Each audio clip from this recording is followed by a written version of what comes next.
ఇంట్లో ప్రశాంతంగా కూర్చున్న పిల్లి ఒక్కసారిగా తన చెవులను వేగంగా కదుపుతుంది. కానీ ఈ చిన్న ప్రాణి యొక్క చెవులలో దాగి ఉన్న మైక్రో టెక్నాలజీ గురించి తెలిస్తే మీరు ఆశ్చర్యకపోక మానరు. పిల్లులు ఎందుకు అంత నిశ్శబ్దంగా నడుస్తాయో, చిన్న శబ్దాన్ని కూడా ఎలా పసిగడతాయో తెలుసా?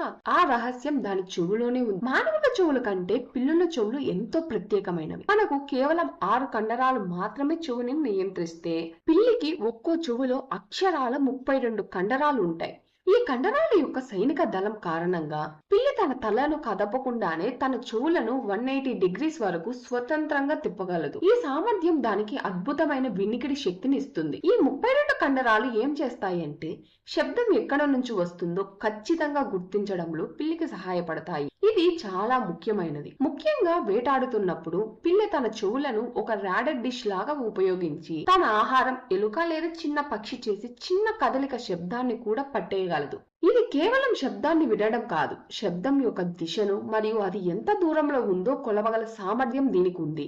మనం అనుకున్న దానికంటే దీని వినికిడి పరిధి చాలా ఎక్కువ. కోట్లాది సంవత్సరాల పరిణామ క్రమంలో పిల్లి ఈ అద్భుతమైన సామర్థ్యాన్ని అభివృద్ధి చేసుకుంది. ఈ 32 కండరాలు పిల్లికి నిశ్శబ్దంగా ఉండి దాని పరిసరాలలో జరిగే ప్రతి కదలికను తెలుసుకోవడానికి వీలు కల్పిస్తాయి. అందుకే పిల్లిని సైలెంట్ హంటర్ అని కూడా పిలుస్తారు. ఇంకేముంది, ఇప్పుడు మీ పిల్లిని చూసినప్పుడు దాని చెవులు చేసే ఆ చిన్న కదలిక వెనుక ఉన్న 32 కండరాల యొక్క అద్భుతమైన పనితీరును గుర్తించుకోండి. ప్రకృతిలోని ఈ చిన్న జీవిలో దాగి ఉన్న అసాధారణమైన సాంకేతిక నిజాన్ని అబ్బురపరుస్తుంది. పిల్లి యొక్క ఈ రహస్యం మీకు నచ్చితే లైక్ చేసి మీ పిల్లి ప్రేమికుల స్నేహితులతో ఈ వీడియోని షేర్ చేయండి. ఇలాంటి మరిన్ని ఆసక్తికరమైన విషయాలు తెలుసుకోవడానికి ఇప్పుడే దినకర్ టాక్స్ ని సబ్స్క్రైబ్ చేసుకోండి.